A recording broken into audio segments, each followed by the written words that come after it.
What's up, everyone? Welcome back to the channel. So we are back with our episode 3 review of Newtopia. This is a K-drama romantic zombie horror TV series on Amazon Prime.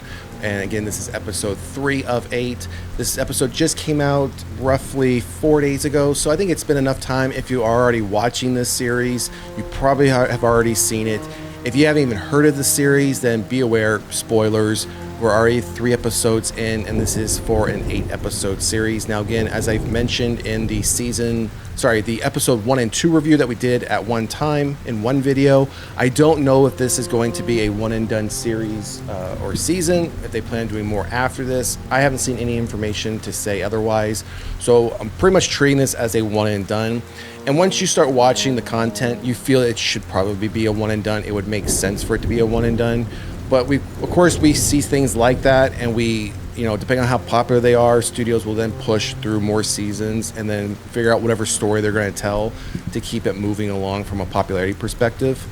Now, again, we're going to be talking spoilers, so if you haven't seen episode 3, go check it out. Come back, let us know down in the comment section what you think, what you rated it. If you did check out our episode 1 and 2 review that we did at the same time, again, we gave it thus far at the time a 4.5 out of 5. Definitely hooked. Definitely enjoyed what I had seen thus far. Now we're gonna jump into episode 3, which again we will be talking spoilers. But real quickly, if you haven't done so already, please like, share, and subscribe to the channel. We are closing in on 500 subscribers, so every little bit helps. So if you haven't done so already, please do so.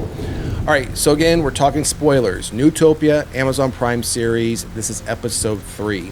So episode 3 is picking up pretty much where we leave off in episode 2. Now, I do think when we getting into this episode, unlike the first 2, again, as I mentioned, episode 1 was a very, very slow burn, very foundational up until the last 4 to 5 minutes. Episode 2 was a constant go, and a bit of episode 3 was like this as well. Again, we're still trying to get to the top of the hotel.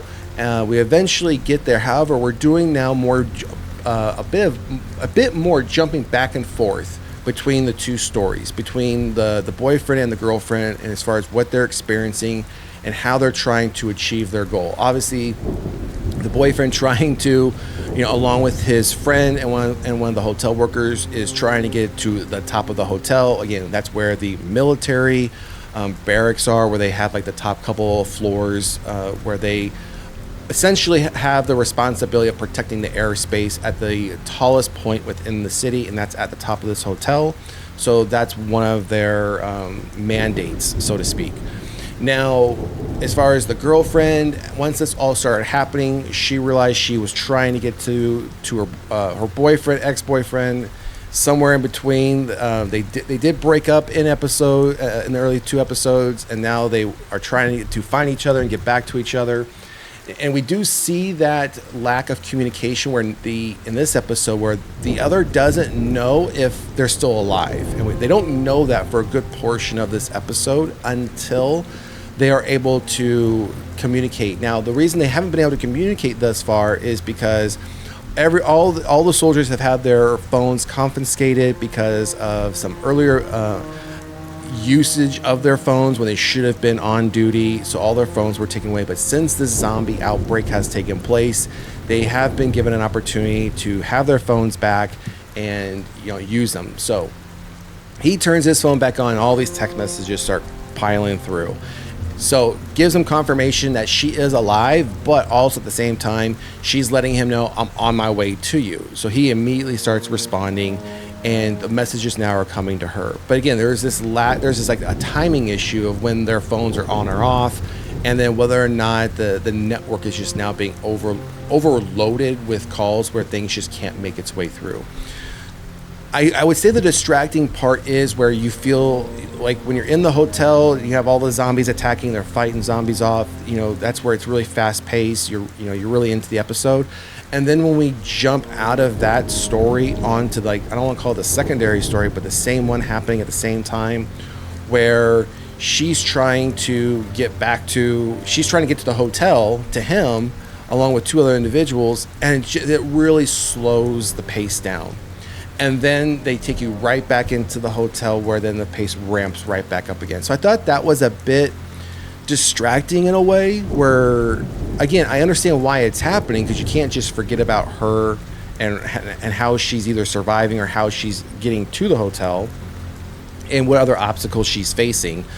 But the fact that it really impacts this episode, in my opinion, where, again, you're into the zombies, you're into them trying to survive, the pace is moving quickly, and then it immediately just slows right down and starts telling, what she's going through.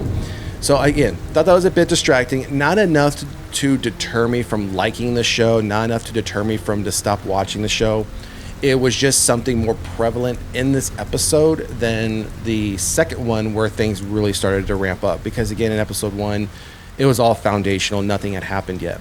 So as this episode goes on, we eventually come, if you remember, I mentioned there was a chef that they were friends with, the soldiers were friends with. They come across him. He's trying to hold back an onslaught of zombies behind these what appeared to be glass doors made out of like the strongest glass in the world, right up until the soldiers show up, and then all of a sudden the glass is now the weakest point in the entire hotel.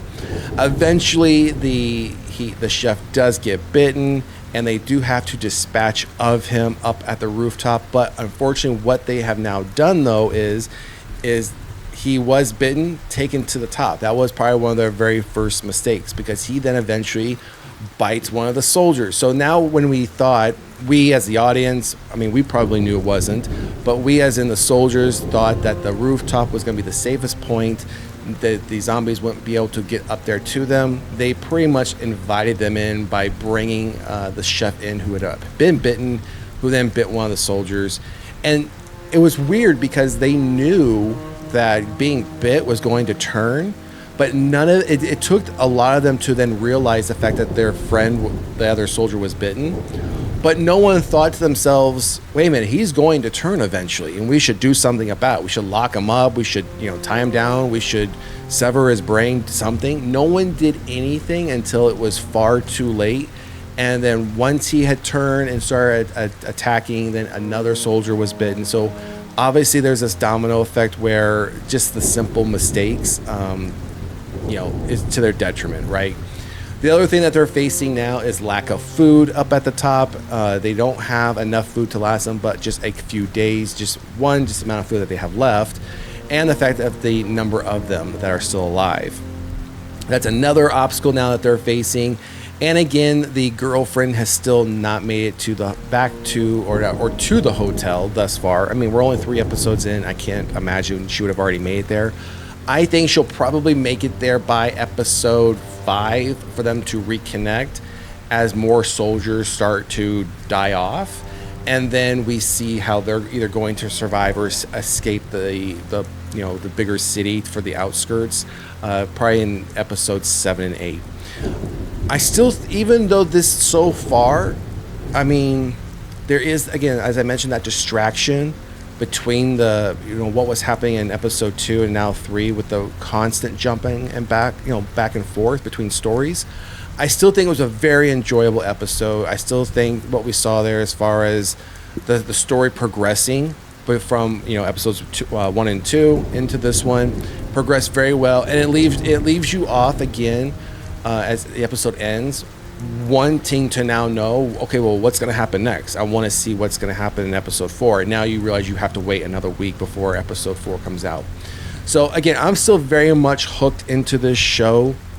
Again, if you didn't watch my episodes 1 and 2 summary weekend that we did in one video, this is a K-drama deemed as a romantic zombie horror TV series. I don't think many people would ever hear that sentence or say those words in a sentence together, but that's what this is. And as I mentioned in that episode or that video, it does have an English dub over, so if that does bother you, this is going to bother you. It's not spoken in the native language. You can tell it was filmed that way, but then again, they did an English dub over probably to then release it here, which in my opinion, I'm not a fan of that. I much rather have just heard the native language and then just read subtitles, to be honest. That would have been much easier for me to focus on, because I think similar to when you have audio that doesn't match like the lips of the screen, like the audio is like off by a couple seconds. Once you notice it, you can't help but notice it. And I think for this, when I first started watching this show, I couldn't help but notice this was happening. But as the story progressed, you start getting more involved in the story. You tend to forget about that a little bit and start focusing more on the action and what's happening. And by episode 3, I'm not bothered by it one bit. Again, I'm more now focused and interested on what's going to happen next. How are they going to get out of these situations? And again, the humor is still there. The humor continues on from episode 2 into this. And I've said this before, if you've watched any of my content, I'm not big on comedy in horror. That doesn't mean I don't like horror comedies. That means, like, if I am watching a serious horror film and I'm watching a serious villain, I shouldn't see comedy. I shouldn't see that villain having comedy, aspects as part of his character all of a sudden. Now, if it's something completely different, like Shaun of the Dead or something like that, I know it's a black comedy horror film or a horror comedy film. It's leaning into it. I get it. Those I accept and I fully appreciate. It's the other way around is what I'm referring to. So this here, even though it has comedy in it, and it is a horror TV series, I fully appreciate the comedy that they're adding in here. And it doesn't feel like it's overdone. It doesn't feel like every time you turn around, it's one joke after another, or it's one comedic scene after another. They're placed here and there, I think, in my opinion, well done, and they're placed in where they need to be placed. It's not like something's happening and they throw some comedic aspect into it, and you think that was ill-placed, doesn't belong there, or that you feel that something comedic does belong someplace and it wasn't added. So again, but for this episode, I'm giving, because of the distraction of the two stories being told and the way that they're just jumping and how the highs and lows just aren't aligning, I gave episodes 1 and 2 and the overall series thus far 4.5 out of 5. I am giving this one a 4 out of 5, even though I'm still leaving the show at a 4.5 out of 5. I still highly recommend the show. I mean, again, it's just that minor thing that dipped the score down by just a little bit, but overall, I'm still very happy with the show, still very interested in seeing how this show is going to play out. Again, we have 5 more episodes to go, so we have 5 more weeks to see how this is going to keep moving. I just don't want them falling into the trap where, again, you see other shows that are only 8 episodes long, and typically episode 4 or 5, maybe even a combination of all of 4 and half of 5, are just filler episodes where nothing of what happens adds to the story. Literally, like, the episodes could be removed and nothing would change as far as the outcome to the characters or what would have progressed. So I'm hoping that doesn't happen, but I would anticipate that's not going to happen based on the progression of the story through 3 episodes and how they've ramped up things very quickly. So I would expect that we're not going to get filler episodes, because much of the characters that are that we have focus on, their stories have kind of already been told, and they're already starting to kill off characters 3 episodes in. So I don't anticipate we're going to get much more backstory. I think now it's just going to be more about survival, getting out, and then how do we get either out of the city, out of the hotel, and then for these two to find each other and then continue to move forward. So that's where I'm at with this. Let me know down in the comment section what you think, if you've checked out this show yet. If you haven't, let us know if you're interested in checking it out. Again, it's on Amazon Prime. The next episode drops in a couple of days. Also, if you haven't done so already, please like, share, and subscribe to the channel. We are closing in on 500 subscribers, so every little bit helps. Otherwise, we will see you at the next one. Peace.